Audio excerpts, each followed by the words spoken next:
हिंदुस्तान की आजादी की लड़ाई में हिस्सा लेने वालों का अंदाज ही निराला था। कोई अपनी जान देकर खून बहाने को तैयार था, तो कोई फांसी के फंदे चूमकर नमूना शहादत पेश कर रहा था, तो कोई अदबी और कलमी सलाहियतों से दुश्मनाने हिंद को सरजमीन हिंद से बेदखल करने की मुहिम छेड़े हुए था। इबादतों की तरह मैं ये काम करता हूं। मेरा उसूल है कि पहले सलाम करता हूं। इबादतों की तरह मैं ये काम करता हूं। मेरा उसूल है कि पहले सलाम करता हूं और मुखालफत से मेरी शख्सियत संवरती है।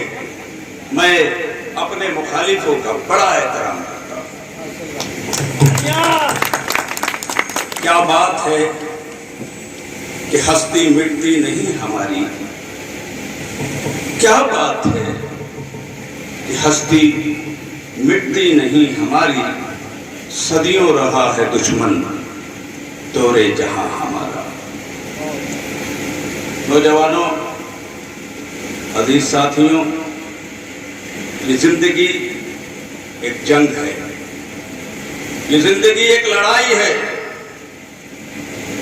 सुबह से शाम तक एक आदमी अपनी रोजी रोटी के लिए लड़ता है। कोई अपनी जात को जिंदा रखने के लिए लड़ता है, कोई अपने वजूद को कायम रखने के लिए लड़ता है, कोई अपनी कामयाबी और तरक्की के लिए लड़ता है। लेकिन जब कोई हुक्मरान ताकतों की आंखों में आंखें डालकर अपनी कौम और अपने मुल्क की आजादी के लिए लड़ता है, तो उसके जोश और जुनून का एक अलग ही आलम होता है। उसे मुजाहिद आजादी कहते हैं। हिंदुस्तान की आजादी की लड़ाई में हिस्सा लेने वालों का अंदाज ही निराला था। कोई अपनी जान देकर खून बहाने को तैयार था, तो कोई फांसी के फंदे चूमकर नमूना शहादत पेश कर रहा था, तो कोई अदबी और कलमी सलाहियतों से दुश्मनाने हिंद को सरजमीन हिंद से बेदखल करने की मुहिम छेड़े हुए था।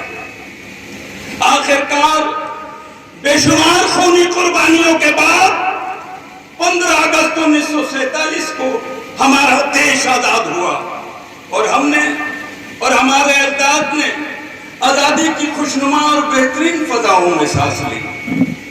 नौजवानों, खुदा की अता करदा नेमतों में आजादी एक अजीम नेमत है। आजादी का लुत्फ उस परिंदे से पता करो जो पिंजरे में कैद है। आजादी का मजा उस कैदी से मालूम करो जो जेल में बंद है। आजादी हासिल करना बहुत मुश्किल था, लेकिन आजादी को कायम रखना उससे ज्यादा मुश्किल है। आज के हालात में नौजवानों के कंधे पर बहुत बड़ी जिम्मेदारी है। फैजान खान साहब, यासीन साहब और इनके बहुत सारे साथी जिनके नामों से मैं वाकिफ नहीं हूं, जो एक मुहिम लेकर चले हैं, जो एक इरादा लेकर चले हैं। समाज सेवा और खिदमत खल्क एक अजीम जज्बा, जिसके लिए हर धर्म हर मजहब ताकीद करता है, और नौजवानों में ये रुझान मुल्क के बेहतर मुस्तकबिल की अलामत है। मैं इन नौजवानों को मुबारकबाद देता हूं, और मुबारकबाद ही नहीं, इस मंच से जिंदाबाद कहता हूं, क्योंकि आज का नौजवान नकली दुनिया में मस्त है। सोशल मीडिया की नकली दुनिया, जिसके अंदर सुबह को एक पोस्ट डालने के बाद दिन भर ये चेक करता है कि इसमें कितने फॉलोवर बढ़े, कितने लाइक आए, इसके सिवा उसे और कोई काम नहीं है। नौजवानों, अगर जिंदगी में कुछ करना है तो जमीन पर काम करो इन नौजवानों की तरह। और मैं बारहा कहता हूं कि नौजवान दुनिया की सबसे बड़ी ताकत है। नौजवान अगर इरादा कर ले तो हवाओं का रुख मोड़ दे। नौजवान के तेवर देखकर तूफान पलट जाता है। मैं इस मंच के ताल्लुक से और जितने भी लोग यहाँ पर मौजूद हैं और जहां तक मेरी बात पहुंचे, मैं यही कहना चाहता हूं कि नौजवानों को ऐसे संगठनों से जुड़ना चाहिए। मुल्क और कौम की तरक्की के लिए अगर कुछ करना है तो जमीन पर करिए। सोशल मीडिया की नकली दुनिया से दूर रहिए, क्योंकि इस दुनिया में कुछ भी हकीकत नहीं है। हकीकत यह है, ये धूप में तप कर बैठना, ये लंबा इंतजार, ये बेमानी नहीं है, ये बेमतलब नहीं है। इसका मतलब है और इसका मतलब जरूर निकलेगा। मैं फैजान साहब और उनके नौजवानों से कहता हूं कि हिम्मत मत हारना। आज कम लोग हैं, कल ज्यादा भी आएंगे और ज्यादा आएंगे।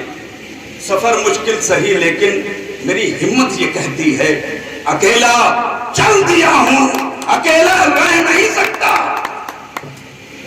यही कहूंगा मैं कि जिंदगी में नौजवानों, जिंदगी में सब कुछ हारना, हिम्मत मत हारना, क्योंकि इस दुनिया में वही जीतता है जो हिम्मत नहीं हारता।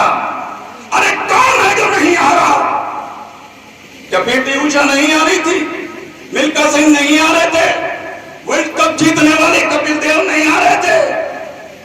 हारी तो इंदिरा गांधी भी थी, आजम खान भी हारे थे, लेकिन ये लोग खेल में हारे थे, चुनाव हारे थे, हिम्मत नहीं हारे थे। इसलिए आज आसमान पर लिखा है इसका नाम। अगर तुम भी हिम्मत नहीं हारे नौजवानों, तो याद रखो तरक्की के आसमान पर तुम्हारा भी नाम लिखा होगा। और समाज सेवा, समाज सेवा तो बहुत आसान चीज है। समाज सेवा के लिए बहुत पैसे की जरूरत नहीं पड़ती। किसी को अच्छी बात बता देना, ये भी समाज सेवा है। कोई ऐसी बात कह देना कि किसी के चेहरे पर मुस्कुराहट आ जाए, ये भी आज के हालात में बहुत बड़ी समाज सेवा है। रास्ते का पत्थर हटा देना, अंधेरे में चिराग जला देना, ये भी समाज सेवा है। यहीं से शुरू कर लो। और मैं तो कहता हूं कि किसी को मत सुधारो, खुद को सुधार लो। अगर हिंदुस्तान का हर शख्स ये इरादा कर ले कि मैं सुधर जाऊंगा, तो याद रखो हिंदुस्तान की 140 करोड़ आबादी सुधर जाएगी। अपने ऊपर काम कीजिए, अपने आप को मिसाल बनाइए, आगे बढ़िए। इंशाअल्लाह कामयाबी आपके कदमों की धूल बनेगी। किसी के साथ कि तुम मिलकर पुकारोगे तो लौट आएगा माजी, तुम मिलकर पुकारोगे तो लौट आएगा माजी, तुम मिलकर पुकारोगे तो लौट आएगा माजी। बस मेरी आवाज से आवाज मिला दो, तुम मिलकर पुकारोगे तो लौट आएगा माजी।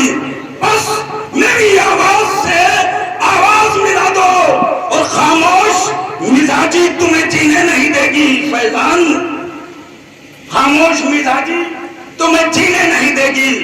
इस दौर में